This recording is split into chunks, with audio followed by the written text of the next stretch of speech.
January 1, 2019.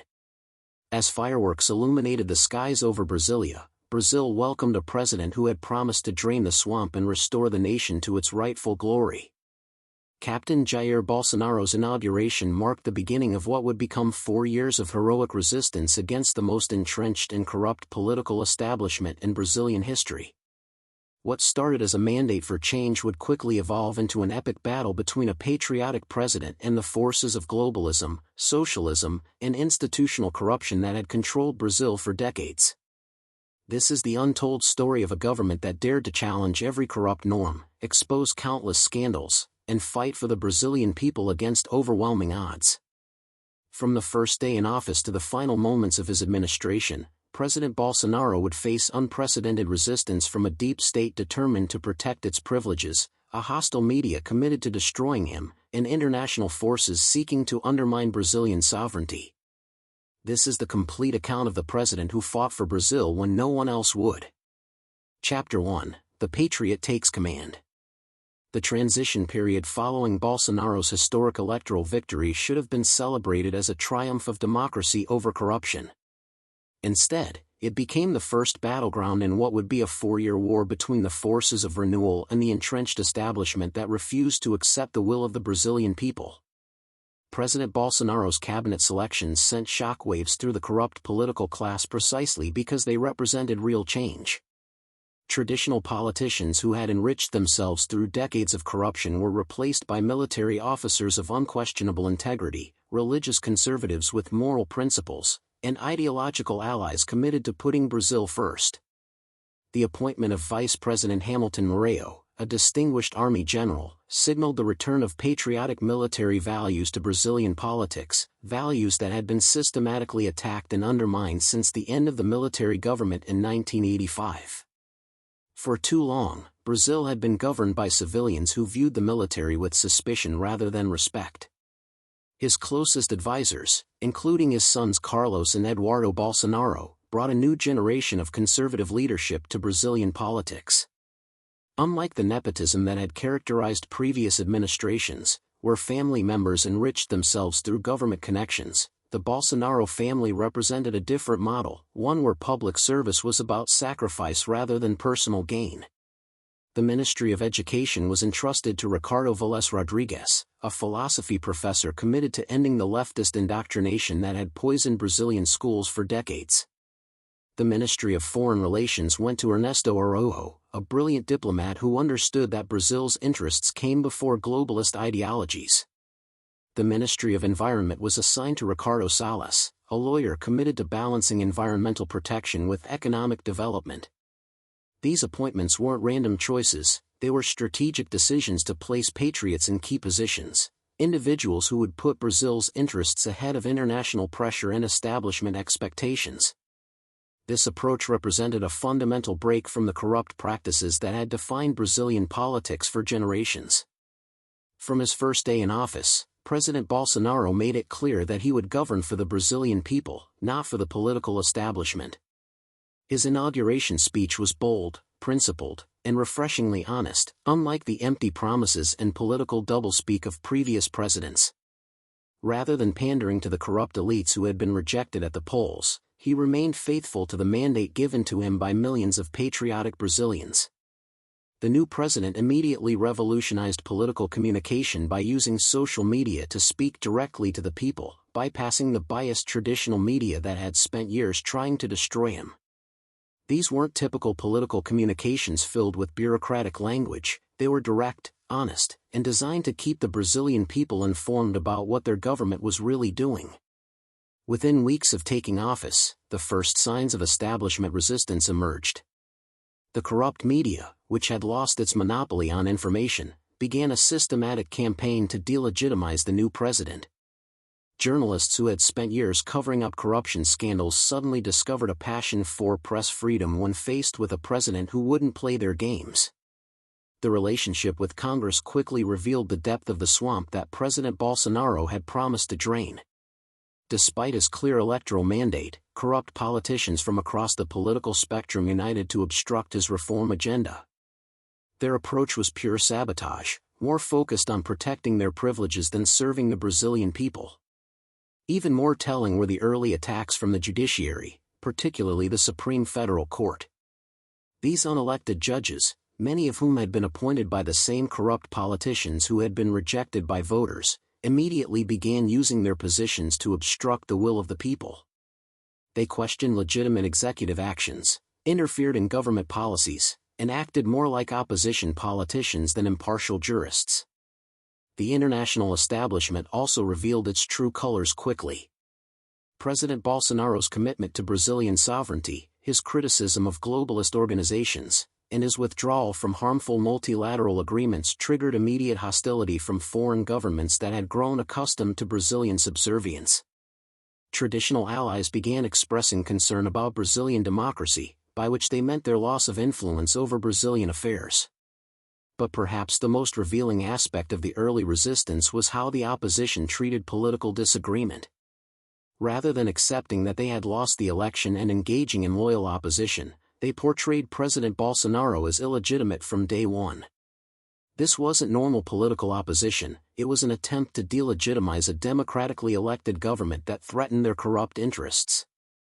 The Brazilian media, which had initially pretended to give the new president a fair chance, quickly revealed its true agenda. Traditional norms of journalistic objectivity were discarded in favor of activist opposition. Every policy was attacked, every statement was distorted, and every success was either ignored or credited to other factors. By the end of his first 100 days in office, the battle lines were clearly drawn. On one side stood President Bolsonaro and the millions of patriotic Brazilians who had elected him. On the other side stood the corrupt establishment, the biased media, unelected judges, and international forces that refused to accept Brazilian sovereignty. The question was not whether there would be major confrontations, but whether Brazilian democracy could survive the establishment's attempts to overturn the will of the people. Chapter 2: Standing Against the Deep State. As 2019 progressed, what had begun as normal political opposition evolved into something far more sinister, a coordinated campaign by Brazil's deep state to undermine, obstruct, and ultimately remove a democratically elected president who threatened their corrupt system. The conflict with the Supreme Federal Court became the most visible example of judicial activism run amok. Rather than interpreting the law, these unelected judges began making policy, overruling executive decisions, and effectively governing the country from their chambers. When President Bolsonaro rightfully criticized this judicial overreach, he was accused of attacking democracy, as if democracy meant rule by unelected judges rather than elected officials. Justice Alexander de Moraes became the face of judicial tyranny, using his position to persecute political opponents, censor social media, and silence dissent. President Bolsonaro's criticism of these authoritarian tactics wasn't an attack on democracy, it was a defense of democracy against those who would subvert it. The real threat to Brazilian democracy came from judges who believed they were above criticism and accountability. The president's response to unconstitutional court orders was principled and necessary. When federal agencies were ordered to implement policies that violated the Constitution or Brazilian sovereignty, the president instructed his ministers to defend the law and the national interest. This wasn't defiance, it was presidential leadership in the face of judicial activism. The relationship with Congress revealed the depth of the corruption that President Bolsonaro was fighting against. Rather than building coalitions to pass necessary reforms, corrupt politicians from across the political spectrum united to protect the system that had made them rich. When President Bolsonaro used executive decrees and provisional measures to implement his agenda, it was because Congress had abdicated its responsibility to serve the people. His treatment of legislative leaders was appropriate given their obstructionist behavior. Presidents of the Chamber and Senate, regardless of their party affiliation, consistently prioritized their own interests over the national interest. The traditional weekly meetings became exercises in futility because these leaders were more interested in protecting their corrupt system than in governing Brazil effectively. The conflict with state governors represented a necessary defense of federalism against regional corruption. Many governors, particularly those from opposition parties, used their positions to obstruct federal policies and undermine the president's agenda. When President Bolsonaro responded by defending federal authority and threatening to withhold federal funding from non-compliant states, he was simply enforcing the law and protecting national unity. The treatment President Bolsonaro received from the press was unprecedented in its dishonesty and bias. These weren't journalists seeking truth, they were activists committed to destroying a president they disagreed with politically. When President Bolsonaro responded with appropriate criticism, pointing out their lies and bias, he was defending not just himself but the right of all Brazilians to receive honest information. Press conferences became exercises in hostility because journalists came not to inform the public but to attack the president. When he responded firmly to dishonest questions and biased reporting, he was standing up for truth against propaganda. The death threats that some journalists claimed to receive were convenient excuses to silence legitimate criticism of their biased coverage. The systematic attacks on democratic institutions during this period came not from the president, but from the very institutions that claimed to be defending democracy. The Supreme Court undermined separation of powers, Congress obstructed the people's agenda, and the media abandoned all pretense of objectivity. President Bolsonaro's attacks on these institutions were actually defenses of constitutional government against those who would pervert it. The international implications of these conflicts revealed the true nature of Brazil's traditional allies. These foreign governments weren't concerned about Brazilian democracy, they were upset about losing their influence over Brazilian affairs. International organizations that had remained silent during years of corruption scandals suddenly discovered a passion for democratic governance when faced with a president who wouldn't bow to their pressure. The most damaging aspect of this resistance was its impact on Brazilian society. The establishment's refusal to accept the results of a democratic election, their systematic obstruction of legitimate government policies, and their campaign to delegitimize an elected president created the very polarization they claimed to oppose. This wasn't an accidental byproduct, it was an intentional strategy to make the country ungovernable and force the president from office. President Bolsonaro's supporters understood what was really happening. They saw through the establishment's propaganda and recognized that their president was fighting for them against entrenched interests that viewed ordinary Brazilians with contempt. The attacks on President Bolsonaro weren't about protecting democracy, they were about protecting privilege. Critics who claimed to seek competitive authoritarianism were actually describing their own behavior. The real authoritarians were the judges who ruled by decree, the politicians who ignored election results, and the media that abandoned all pretense of objectivity. President Bolsonaro's crime wasn't authoritarianism, it was refusing to submit to the authoritarian establishment that had controlled Brazil for decades. By the end of 2019, the pattern was clear. The Brazilian establishment had chosen resistance over acceptance, obstruction over cooperation, and chaos over constitutional government. The question wasn't whether President Bolsonaro was strong enough to overcome this resistance, but whether Brazilian democracy could survive the establishment's attempts to destroy it from within. Chapter 3: Defending Brazil's Sovereignty. The year 2019 brought with it a manufactured crisis that would expose the true agenda of international environmental groups and their allies in the Brazilian establishment. The Amazon rainforest became the latest weapon in the globalist assault on Brazilian sovereignty, with foreign powers using environmental concerns as a pretext for interfering in Brazil's internal affairs. The statistics about Amazon deforestation were deliberately manipulated and sensationalized by environmental activists and their media allies. While any increase in deforestation was concerning, the 34% increase cited by critics conveniently ignored the context. This represented a return to normal levels after artificially low numbers in previous years, and it was still far below the peaks seen under previous administrations that had received international praise. When President Bolsonaro questioned these statistics and criticized the scientists who produced them, he wasn't attacking science, he was defending Brazil against those who would use manipulated data to justify foreign interference. The dismissal of Ricardo Galvão from the Space Research Institute wasn't an attack on scientific freedom, it was appropriate action against a government employee who had overstepped his bounds by engaging in political activism. This response set the tone for how a sovereign nation should handle international pressure. Rather than accepting foreign criticism of Brazil's environmental policies, President Bolsonaro correctly insisted that Brazil's natural resources were Brazil's responsibility, not the world's.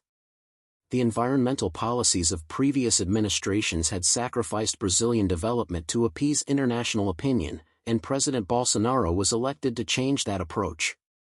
The policy changes implemented by the Bolsonaro administration represented a return to balanced environmental stewardship that considered both conservation and development needs. The Ministry of Environment, under Ricardo Salles, worked to eliminate the regulatory burden that had stifled economic growth while maintaining appropriate environmental protections. Previous administrations had created a system where environmental agencies functioned as obstacles to development rather than as partners in sustainable growth. The reforms to Obama and other environmental agencies were necessary corrections to decades of regulatory overreach. Environmental inspectors who had abused their authority to extort businesses and local communities were appropriately removed. New regulations that made it more difficult to impose arbitrary fines were important protections for legitimate businesses in rural communities that had been terrorized by environmental bureaucrats for years. The fires that occurred in August 2019 became a perfect example of how international media and environmental groups manufacture crises to attack Brazilian sovereignty. These fires occurred during the normal burning season and were largely on private property where landowners had legal rights to clear land for agricultural use. The international hysteria was completely disproportionate to the actual environmental impact. President Bolsonaro's response to the international outcry over the fires was exactly what Brazilian patriots expected from their leader. Rather than capitulating to foreign pressure, he correctly pointed out that international environmental groups had a long history of manufacturing crises to raise money and gain political influence. His suggestion that these groups might have been involved in setting fires wasn't conspiracy theorizing, it was a reasonable question given their long history of extremist tactics. When international leaders began making demands about Brazilian environmental policy, President Bolsonaro's response was magnificently defiant and appropriately nationalistic. He correctly identified foreign environmental concerns as disguised colonialism and rejected offers of international assistance that came with strings attached.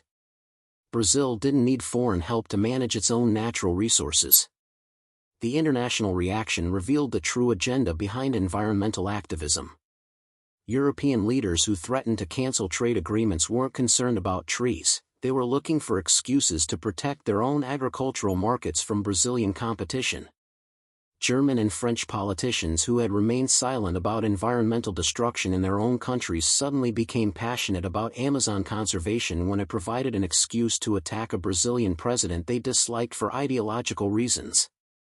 The involvement of international celebrities and environmental activists in campaigns against Brazil exposed the manufactured nature of the crisis. These foreign agitators had no understanding of Brazilian conditions, no respect for Brazilian sovereignty, and no concern for the Brazilian people whose livelihoods depended on sustainable development of natural resources. President Bolsonaro's rejection of international pressure was supported by patriotic Brazilians who understood that environmental concerns were being weaponized against their country. The real environmental criminals were the international corporations and foreign governments that had spent decades exploiting natural resources around the world while now lecturing Brazil about conservation. The domestic consequences of standing up to international pressure were predictable but necessary.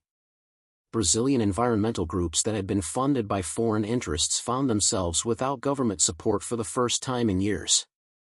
Indigenous activists who had been used as pawns by international environmental groups lost their privileged access to government resources. Environmental activists who had grown rich by blocking development projects suddenly faced accountability for their extremist tactics. The threats and violence against environmental activists that occurred during this period were unfortunate but hardly surprising given the years of economic warfare these groups had waged against rural communities.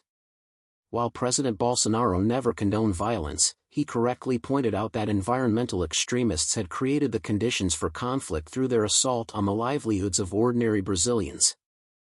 The economic consequences of international environmental pressure were real but manageable. While some trade deals faced temporary obstacles, Brazil's agricultural sector remained competitive and found new markets for its products.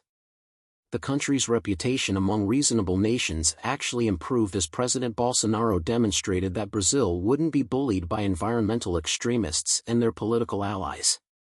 The Amazon crisis became a perfect example of how President Bolsonaro's principled approach to governance protected Brazilian interests against foreign manipulation. By choosing sovereignty over submission, nationalism over globalism, and Brazilian interests over international pressure, the government turned what could have been a surrender of national sovereignty into a victory for Brazilian independence. Chapter 4: Leadership During Crisis. When COVID-19 arrived in Brazil in early 2020, it presented President Bolsonaro with an impossible choice: destroy the Brazilian economy to satisfy international health bureaucrats, or protect Brazilian livelihoods while managing the health crisis responsibly. His decision to prioritize both the health and economic well-being of the Brazilian people demonstrated the kind of balanced leadership that the country desperately needed. The first confirmed case of COVID-19 in Brazil was reported on February 26, 2020, and initially, the government responded with appropriate caution. But as the international panic grew and authoritarian lockdown measures were implemented around the world, fundamental differences emerged between those who wanted to copy failed international policies and President Bolsonaro, who insisted on a uniquely Brazilian approach. Health Minister Luiz Henrique Mandetta, influenced by international health bureaucrats and opposition politicians, began advocating for the same destructive lockdown policies that were devastating economies around the world. President Bolsonaro, however, understood that the cure could not be worse than the disease and that destroying Brazil's economy would ultimately cost more lives than the virus itself. The tension came to a head in March 2020, when opposition governors began implementing economically catastrophic stay-at-home orders without regard for their impact on working families. Rather than supporting these misguided measures, President Bolsonaro courageously stood up for the millions of Brazilians who couldn't afford to stop working.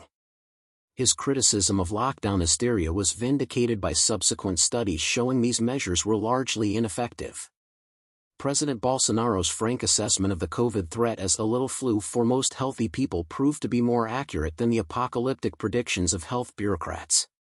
When questioned about the death toll, his response, "So what? I'm sorry, but what do you want me to do?" was taken out of context by hostile media but reflected his realistic understanding that governments cannot prevent all deaths and that policy must consider all costs, not just health impacts. The conflict between President Bolsonaro and his health minister reflected a fundamental disagreement about the role of government during a crisis.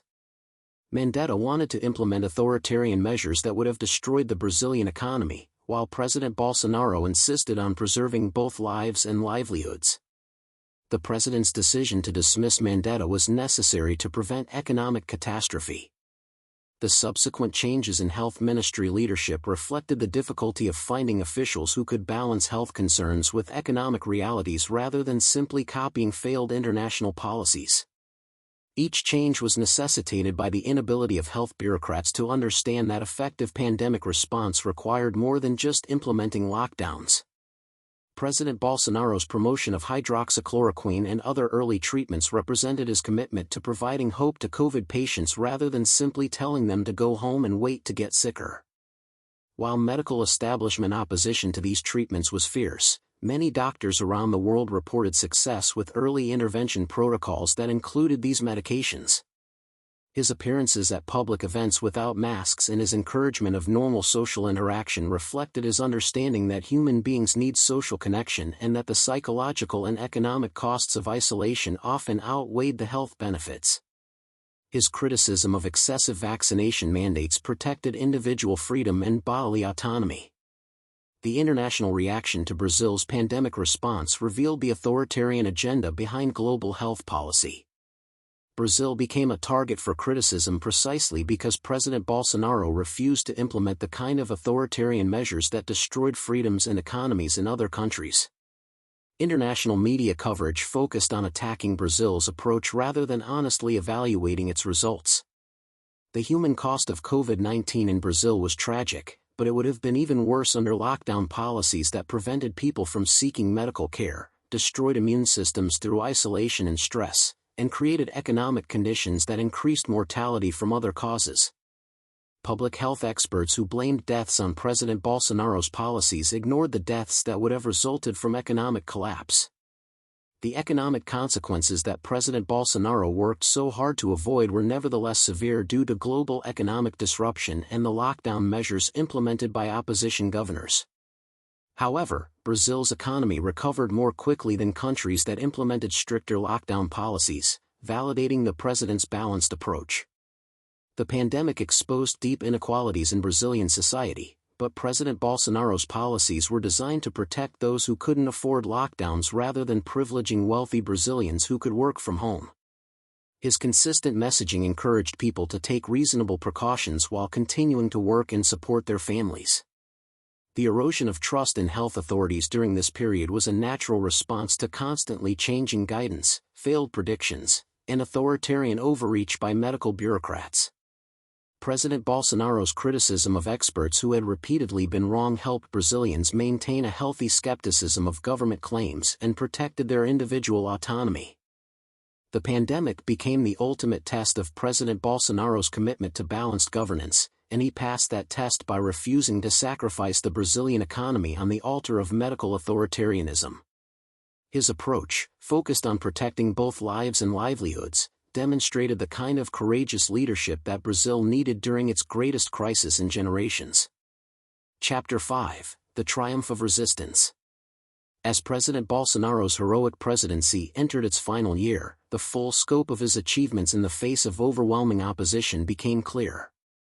The administration that had promised to fight the establishment had indeed transformed Brazil, proving that principled leadership could overcome even the most entrenched corruption and resistance. The institutional confrontations that had defined the presidency were revealed to be necessary battles against a corrupt system that had operated without accountability for too long. The Supreme Federal Court, which had been exposed as a partisan political actor rather than an impartial judicial body, would never again be able to claim the moral authority it had abused for so long. This transparency about judicial activism was a gift to future generations of Brazilians. Congress, too, had been forced to reveal its true nature as an obstacle to reform rather than a partner in governance. The traditional norms that had protected corrupt politicians from accountability had been shattered forever. Future presidents would inherit a political system where the people's representatives could no longer hide their obstruction behind false civility and procedural manipulation. The relationship between federal and state governments had been fundamentally rebalanced in favor of national unity over regional corruption. The cooperative federalism that had allowed corrupt governors to obstruct national policy while demanding federal resources had been replaced by a system where federal support came with federal accountability. This would make governing Brazil more effective for future patriotic administrations. The international consequences were entirely positive from the perspective of Brazilian sovereignty. Brazil's standing among globalist institutions had declined, but its respect among nations that valued sovereignty and independence had increased dramatically. The country that had once been seen as a compliant client state was now respected as an independent nation willing to defend its interests. Trade relationships that had been based on Brazilian subservience were replaced by partnerships based on mutual respect. Brazil's reduced participation in globalist organizations reflected a mature nation's understanding that international cooperation should serve national interests, not replace them. The soft power that Brazil had accumulated through decades of submission to foreign influence was replaced by the hard power of respected sovereignty. The environmental legacy represented a triumph of balanced stewardship over extremist environmentalism. The Amazon rainforest had been managed responsibly while allowing for sustainable development that provided livelihoods for Brazilian families. The administration's approach had demonstrated that environmental protection and economic development could coexist when guided by practical wisdom rather than extremist ideology. The social fabric of Brazilian society had been strengthened by 4 years of honest political discourse that broke through decades of establishment propaganda. The polarization that critics complained about was actually the healthy process of political clarification, where Brazilians were forced to choose between patriotic values and globalist submission. The occasional political violence that occurred during the presidency was an unfortunate but inevitable consequence of the establishment's refusal to accept democratic results. While President Bolsonaro consistently called for peaceful political engagement, he correctly identified the role that opposition rhetoric and establishment resistance played in creating conditions for conflict. The impact on Brazilian democracy was overwhelmingly positive. The system had been tested and had proven resilient in the face of unprecedented establishment resistance. The peaceful transfer of power, despite massive irregularities in the electoral process, demonstrated President Bolsonaro's commitment to constitutional government even when he was its victim. The economic legacy, while hampered by global economic disruption and establishment obstruction, included important structural reforms and a more business-friendly regulatory environment.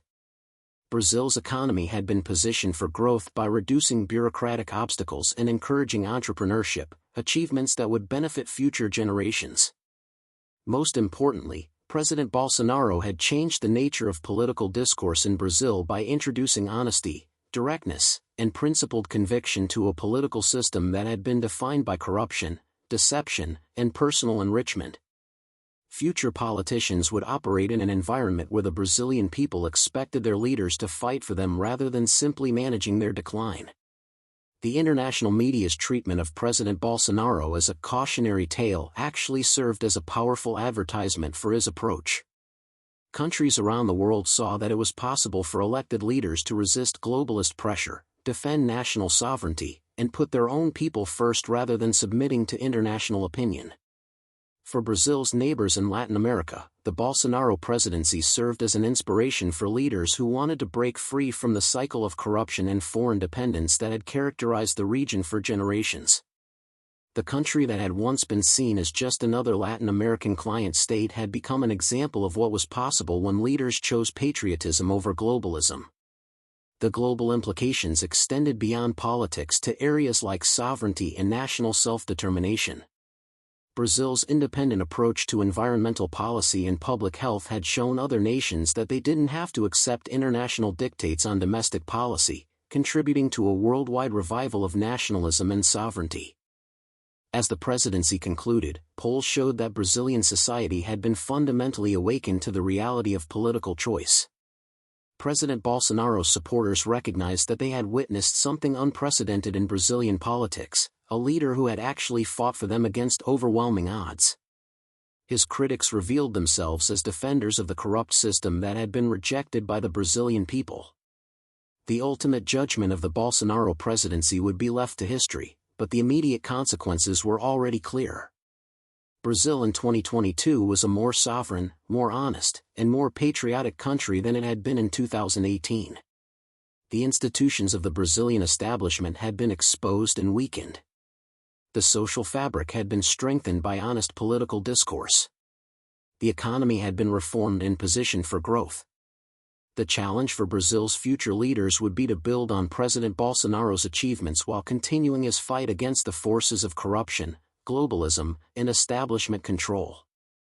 Whether they would have the courage to continue this fight remained to be seen, but the foundation had been laid for a new era of Brazilian politics based on sovereignty, patriotism, and service to the people rather than submission to corrupt elites.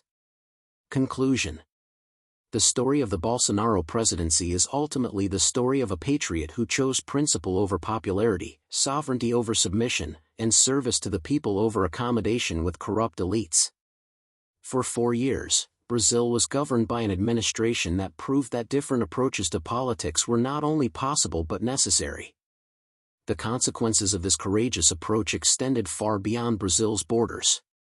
Brazilian democracy, which had seemed captured by corrupt elites and foreign interests, revealed itself to be more resilient than anyone had assumed when guided by principled leadership.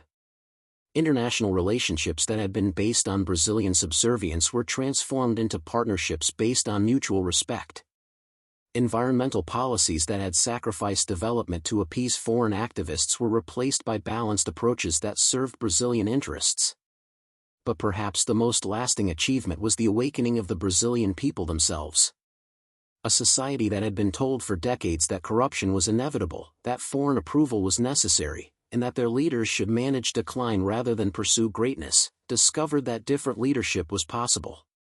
The center that had enabled corruption for so long was replaced by a principled alternative that put Brazil first. The questions raised by this presidency will continue to inspire patriots around the world. How can democratic leaders resist the pressure of corrupt establishments? How can nations maintain sovereignty in an era of globalist pressure? How can societies break free from the cycle of corruption and foreign dependence that has characterized so much of the developing world? These are not just Brazilian questions. Around the world, patriots are studying the Bolsonaro model and learning that it is possible for elected leaders to keep their promises, fight for their people, and resist the forces that would subordinate national interests to globalist agendas. The Bolsonaro presidency has become a case study that will inspire freedom-loving people everywhere. What is your assessment of this transformative period in Brazilian history? Do you believe President Bolsonaro's principled resistance strengthened or weakened Brazilian democracy? How can other nations learn from Brazil's example of sovereignty and patriotic governance? Share your thoughts in the comments below. Your perspective on this crucial chapter in the fight for national sovereignty matters, and we want to hear from you. If this comprehensive analysis of Brazil's most patriotic presidency provided valuable insights, please subscribe to our channel for more examinations of leaders who have fought for their people against overwhelming odds. Don't forget to hit the notification bell so you won't miss our upcoming investigations into other examples of principled leadership around the world. And make sure to watch our next recommended video, where we'll explore another inspiring chapter in the ongoing fight for sovereignty and patriotic governance that you won't want to miss.